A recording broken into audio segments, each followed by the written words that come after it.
విశాఖలోని oxygen టవర్స్లో Swiggy delivery బాయ్పై దాడి జరిగింది. ఫుడ్ డెలివరీ చేసేందుకు వెళ్లిన అనిల్పై ఫ్లాట్ ఓనర్ ప్రసాద్ దాడికి పాల్పడ్డాడు. బాధితుడు ఇచ్చిన ఫిర్యాదుతో ఎస్సీ/ఎస్టీ అట్రాసిటీ కింద కేసు నమోదు చేశామన్నారు ఏసీపీ నరసింహమూర్తి. ఘటనపై ముమ్మరంగా దర్యాప్తు చేస్తున్నామంటున్న నరసింహమూర్తితో మా correspondent Naresh face to face. విశాఖపట్నంలోని ఎంఈపీ పోలీస్ స్టేషన్ పరిధిలో చోటు చేసుకున్న స్విగ్గీ డెలివరీ బాయ్ దాడి ఘటన ఇప్పుడు సంచలనంగా మారింది. ఈ ఘటనకు సంబంధించి పోలీసులు కేసు నమోదు చేశారు. అసలు ఏ సెక్షన్ కింద కేసు నమోదు చేశారు, ఆ జరిగిన ఘటనాంశంపై పూర్తిగా మనకు వివరాలు తెలియజేసేందుకు మనతో పాటు ఏసీపీ అన్నప్ నరసింహమూర్తి గారు ఉన్నారు. సార్, పూర్తిగా కూడా ఈ ఘటనకు సంబంధించి ఎప్పుడు జరిగింది, అదేవిధంగా మీరు ఏ సెక్షన్ కింద కేసు ఫైల్ చేశారు? ఈ ఘటన శుక్రవారం నాడు మధ్యాహ్నం జరిగింది. 11:30 నుంచి దాదాపు 2 గంటల వరకు ఈ ఘటన కంటిన్యూస్ అయింది. దాని తర్వాత మీ అందరికీ తెలిసిందే, శనివారం నాడు రాత్రి అందరూ అక్కడ గ్యాదర్ అవడం, ఆ అబ్బాయి చనిపోయాడు, సూసైడ్ చేసుకున్నాడని చెప్పడం, స్విగ్గీ వాయిస్ అందరూ గ్యాదర్ అవడం జరిగింది.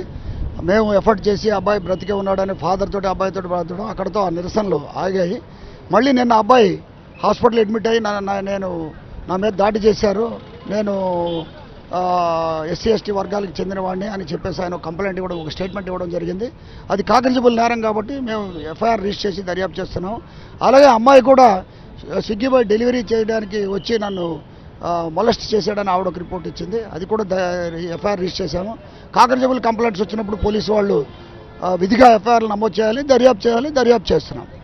పూర్తిగా కూడా ఇప్పుడు అతని ఆరోగ్య పరిస్థితి ఎలా ఉంది? హాస్పిటల్ అడ్మిట్ అయ్యారంటున్నారు కదా, అతను ఏదో ఒక లెటర్ కూడా రాయించారంటున్నారు కదా, అవేమైనా మీరు స్వాధీనం చేసుకున్నారా? అతని హెల్త్ కండిషన్ ఏ విధంగా ఉంది? అతని హెల్త్ కండిషన్ బాగానే ఉంది. నిన్న ఈవినింగ్ అతను డిశ్చార్జ్ అయిపోయాడు. ఈరోజు కూడా అతను యాక్టివ్గా ఉన్నాడు. అతని ఆరోగ్యానికి అయితే డోకా ఏమీ లేదు, ఎందుకంటే అతను హాస్పిటల్లో చేరాడు, డిశ్చార్జ్ చేసేసారు అతన్ని. మిగతా దర్యాప్తుకి కొనసాగుతుంది. అందరూ కూడా దర్యాప్తుకి సహకరిస్తున్నారు. దర్యాప్తు అవుట్కమ్ మీకు తెలియజేయగలను.